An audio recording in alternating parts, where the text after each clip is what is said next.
नमस्कार मित्रों, हमारे चैनल भारतीय संस्कृति पर आप सभी का स्वागत है।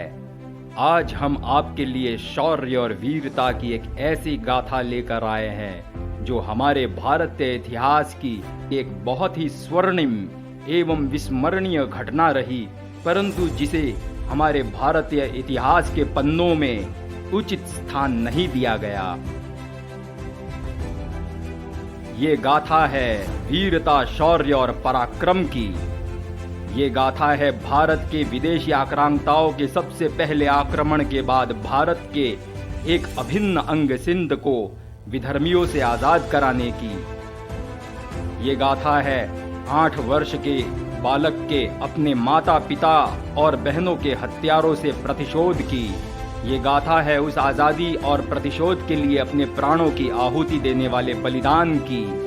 ये गाथा है वीर योद्धा तक्षक की। बात 7वीं शताब्दी की है। सिंध पर राजा दाहिर सेन का राज्य था और राजा दाहिर सेन ने अरब से अपनी जान बचाकर आए इस्लाम के संस्थापक मोहम्मद के परिवार के सदस्यों को प्राणों की रक्षा के लिए विनती करने पर राजा दाहिर सेन ने सिंध में पनाह दी, जिस पर अरबी आक्रांताओं ने सिंध पर एकाएक आक्रमण कर दिया। वृद्ध हो चुके राजा दाहिर सेन और सिंध की सेना जब तक कुछ समझ पाती और संभल पाती, तब तक अचानक हुए और कभी ना देखे ना सुने हुए ऐसे आक्रमण से सिंध पर अरबी आक्रांताओं का कब्जा हो गया। राजा दाहिर वीर गति को प्राप्त हुए। उसके बाद अरबी आक्रांताओं ने मोहम्मद के परिवार के सभी बचे हुए सदस्यों की हत्या कर दी, पर उनका कहर यहीं नहीं रुका। उन्होंने बर्बरता से सिंध पर अपना अत्याचार शुरू कर दिया। पूरे सिंध में उनकी लूट शुरू हो गई। गांव-गांव में कत्लेआम किया गया। बहुत बड़े स्तर पर माँ बहन बेटियों की आबरू को ताड़ ताड़ किया गया और अनेकों सनातन धर्मियों का जबरन इस्लाम में धर्म परिवर्तन कराया गया। अनेक हिंदू मंदिरों को तोड़ा गया। उसी आक्रमण के दौरान सिंध के एक गांव में जब अरबी आक्रांता पहुंचे और लूट शुरू कर दी, तब एक 8 वर्ष का बालक जिसका नाम तक्षक था, उसे उसकी मां ने 2 बहनों सहित साथ लेकर गांव से भागने का प्रयास किया, पर गांव से भागते समय कुछ एक आक्रांताओं की नजर उन पर पड़ गई। मां ने शरीर छोटा होने की वजह से तक्षक को तुरंत बड़ी घासों के अंदर लेट जाने को कहा और स्वयं दूसरी दिशा में भागने लगी, पर मां और दोनों बहनों को विधर्मियों ने घेर लिया और घास में छुपे तक्षक के देखते ही देखते उसकी आंखों के सामने आक्रांताओं ने उसकी मां बहनों की हत्या कर दी। दूर से देख रहे 8 वर्ष के बालक तक्षक के हृदय में असीम क्रोध की ज्वाला जाग उठी और उसी समय उसने यह प्रतिज्ञा ली कि एक दिन वह इन विदेशी आक्रांताओं से अपने निर्दोष परिवार की निर्मम हत्या का प्रतिशोध अवश्य लेगा। तक्षक के पिता राजा दाहिर सेन की सेना में एक सैनिक थे और वे पहले ही आक्रांताओं से लड़ते लड़ते वीर गति को प्राप्त हो चुके थे। अब तक्षक एक 8 वर्ष का अकेला बालक था, अपने गांव से जो जिंदा बच गया था। जब लुटेरे चले गए थे, तब उनके जाने के बाद तक्षक के जीवन में सिर्फ 2 ही चीजें रह गई थी। एक, अपने गांव और परिवार के तबाही का नजारा, और दूसरा अति संघर्ष से भरा उसका आगे का जीवन। बिना कुछ जाने और सोचे कि जाना कहाँ है और जीवन में आगे क्या होगा, इससे अनजान तक्षक निकल पड़ा अपने जीवन में संघर्ष की ओर। और फिर 25 वर्ष बीत गए। कई बाधाओं को पार करते हुए और बहुत संघर्ष से गुजरते हुए वह 8 वर्ष का बालक तक्षक अब 32 वर्ष का हो चुका था। ऊंचा लंबा कद और अति बलशाली शरीर एवं युद्ध कला में निपुण होने की वजह से तक्षक को कन्नौज की सेना में सैनिक की नौकरी मिल गई और आगे जाकर अतुल्य साहस और पराक्रम की वजह से तक्षक को कन्नौज के राजा नागभट्ट द्वितीय ने अपना अंग रक्षक बना लिया। कन्नौज के राजा नागभट्ट द्वितीय अपने धर्मनिष्ठ स्वभाव, अतुल्य पराक्रम और अपनी विशाल सेना के लिए जाने जाते थे। इसलिए सिंध पर 32 वर्षों से राज कर रहे आक्रांता मीर कासिम ने कभी भी कन्नौज पर पूरी चढ़ाई करने का प्रयास नहीं किया था। वह केवल सीमा से सटे कन्नौज के छोटे बड़े गांवों और नगरों पर चोरी छिपे अचानक आक्रमण किया करता था और लूट कत्लेआम से उन गांवों को तबाह कर सिंध लौट जाया करता था। 32 वर्षों में मीर कासिम ने अनेकों बार ऐसा ही किया, पर आगे जाकर मीर कासिम ने अरबी खलीफाओं की सहायता से कन्नौज पर चढ़ाई करने की योजना बनाई। 32 वर्षों में इतने आक्रमणों की वजह से नागभट्ट ने अब कुछ वर्षों से सिंध और कन्नौज के मार्ग पर कुछ गुप्तचरों को नियुक्त कर दिया था।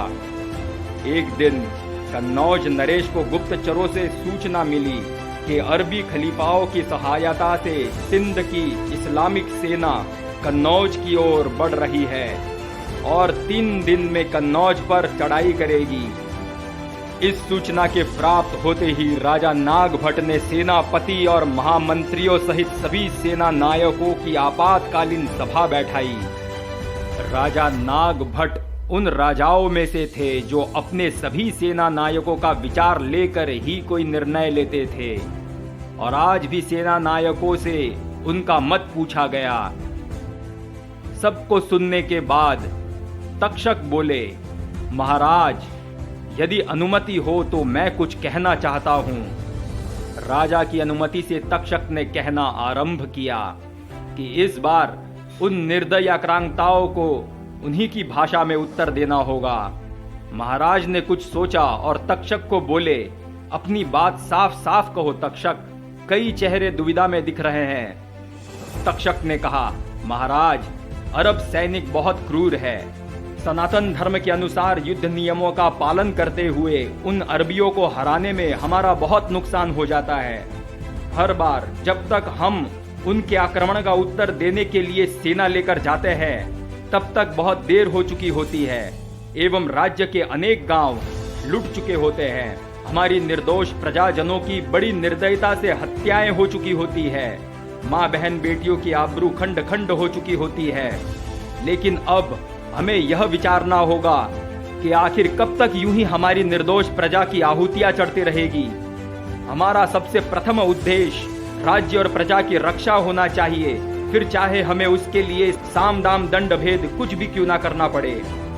महाराज, अब वक्त आ गया है इन बर्बर आक्रांताओं को उन्हीं की शैली में मुंह तोड़ जवाब देने का। तक्षक के ऐसा कहते ही सभा में हलचल हो पड़ी और महाराज बोले, हम धर्म और मर्यादा को नहीं छोड़ सकते तक्षक। यह सुनते ही तक्षक ने गर्जना के साथ कहा, मर्यादा? मर्यादा उन्हीं के साथ निभानी चाहिए जिन्हें उसका मोल पता हो। और महाराज, यह सभी तो राक्षस है। इन्हें सिर्फ माँ बेटियों की चीखों और बच्चों के तड़पने में ही आनंद मिलता है। इन सभी के लिए हत्या और बलात्कार ही धर्म है। देवल एवं मुल्तान के युद्ध को याद करें महाराज, एवं 32 वर्ष पूर्व जब सिंध पर कासिम की विजय हुई और उसके बाद जो प्रजा पर अत्याचार हुआ वह मैंने प्रत्यक्ष अपनी आंखों से देखा है। अपनी आंखों से मैंने अपनी माता और बहनों की हत्या होते देखा है। अपनी आंखों के सामने मैंने अपने ही गांव को जलते हुए देखा है और अब मैं वही सब कुछ कन्नौज में होते हुए नहीं देखना चाहता महाराज। अगर हम नियमों की लाज रखने के लिए इन राक्षसों को छोड़ देंगे तो यह तो निश्चित है कि हम उन्हें हरा तो जरूर देंगे, पर तब तक हमारे राज्य के अनेक प्रजाजन अपने प्राणों की आहुति दे चुके होंगे। क्योंकि ये अरबी लुटेरे किसी भी राज्य पर जब आक्रमण करते हैं तो रास्ते में पड़ने वाले हर एक गांव और नगर को तबाह करते हुए आगे बढ़ते हैं। ये हम सभी ने देखा है। इसीलिए हमें अपने प्रजा की सुरक्षा को ध्यान में रखते हुए इस बार युद्ध कन्नौज की सीमा के बाहर करना होगा। हम अपनी सेना लेकर जहां मार्ग में उन अरबियों की सेना पड़ाव डालकर रात्रि विश्राम कर रही होगी वहीं आक्रमण करेंगे और मध्य रात्रि में ही करेंगे, ताकि कन्नौज के प्रजाजन का भविष्य इन बर्बर आक्रांताओं से सदा के लिए सुरक्षित हो जाए। तक्षक के तर्कों को सभी की सहमति प्राप्त हो गई। महाराज ने तत्काल मुख्य सेनापतियों को अपनी सेना लेकर अरबी सेना की ओर कूच करने का आदेश दिया। तक्षक के आग्रह करने पर इस बार उसे ही सेना का प्रधान सेनापति नियुक्त किया गया। अगले दिन संध्या तक कन्नौज की सेना पश्चिमी सीमा पार कर उस स्थान पर जा पहुंची जहां मीर कासिम की सेना पड़ाव डाल रही थी। मध्य रात्रि होते ही गुप्तचरों द्वारा सही समय का संकेत मिलते ही आधी रात को जब अरबी सेना निश्चिंत होकर सो रही थी, तभी तक्षक के नेतृत्व में कन्नौज की 1/4 सेना अरब शिविर पर बरस पड़ी। अचानक हुए हमले की न तो किसी ने उम्मीद की थी और ना ही तैयारी। वह क्या सावधान होते और क्या हथियार संभालते। इससे पहले ही आधे अरब राजपूती नरसिंहों का शिकार बन चुके थे। चंद्रमा की रोशनी से युक्त वह रात तक्षक के शौर्य को अपनी आंखों से देख रही थी। तक्षक सेना सहित जिस तरफ मुड़ जाते उसी तरफ भूमि रक्त रंजित हो जाती। तक्षक उस समय उस सिंह की तरह शिकार कर रहे थे जो कई दिनों या वर्षों से भूखा था। सूर्योदय से पहले ही अरबों की 2/3 सेना मारी जा चुकी थी। वह बची हुई सेना पीछे भागी, परंतु महाराज नागभट्ट अपनी शेष सेना के साथ तैयार खड़े थे और दोपहर होते होते समूची अरब सेना को काट डाला। जिन अरबियों ने विश्व विजय का स्वप्न देखा था, उन्हें इस प्रकार का उत्तर पहली बार मिला था। युद्ध में बर्बर आक्रांताओं को गाजर मूली की तरह काट कर कन्नौज की सेना विजयी हुई। महाराज ने विजय के बाद सभी सेना नायकों की तरफ देखा, मगर उनमें तक्षक नहीं दिखाई दिया। तब महाराज ने सभी से तक्षक के बारे में पूछा।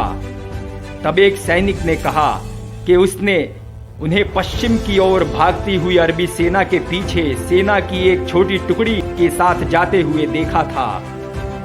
राजा के आदेश पर सभी सैनिकों ने खोज अभियान शुरू कर दिया। बहुत आगे जाने पर लगभग 600 अरब मृत सैनिकों के बीच अपने कुछ सैनिकों के साथ तक्षक के मृत शरीर का तेज चारों दिशाओं को रोशन कर रहा था। अपने वीर योद्धा को मृत देखने के बाद महाराज नागभट्ट ने अपनी तलवार तक्षक के चरणों में रख दी और उस मृत शरीर को प्रणाम किया। और महाराज नागभट्ट द्वितीय ने ऐसा कहा कि धन्य हो तुम तक्षक और धन्य है तुम्हें जन्म देने वाली माता। मातृभूमि के लिए प्राण देना तो सभी को आता है, परंतु तुम इतिहास के वह पहले योद्धा हो जिसने मातृभूमि की रक्षा के लिए किसी भी मूल्य पर शत्रुओं के प्राण लेना चाहिए, यह सिखा दिया। उसके बाद राजा नागभट्ट की सेना ने सिंध की ओर कूच किया और सिंध को 32 साल बाद इस्लामिक कट्टरवाद से और अरबी आक्रांताओं से आजादी दिलाई और पुनः सिंध में सनातन संस्कृति की पुनः स्थापना की। तक्षक की यह गाथा शौर्य और बुद्धिमानी का एक अकल्पनीय मेल है। इस तरह से वीर योद्धा तक्षक ने अपने शौर्य, कौशल और बुद्धि से कासिम और उसकी सेना को खत्म कर कन्नौज और भारत की रक्षा की। तक्षक ही वह पहला वीर योद्धा था जिसने सिखाया कि देश पर आक्रमण करने वालों से कैसे निपटा जाता है। अपने प्राणों की आहुति और बलिदान देकर वीर योद्धा तक्षक ने 8 वर्ष की आयु में ली अपनी वह प्रतिज्ञा पूरी कर ली थी। नमन है ऐसे शूरवीर को, नमन है ऐसे वीर योद्धा को। उम्मीद है मित्रों, आपको भारतीय इतिहास से जुड़ी हमारी यह जानकारी अच्छी लगी होगी। इसी तरह की और भी अनेकों जानकारियों को देखने के लिए जुड़े रहे हमारे चैनल भारतीय संस्कृति से। आपका दिन शुभ हो। जय श्री राम, जय भारत।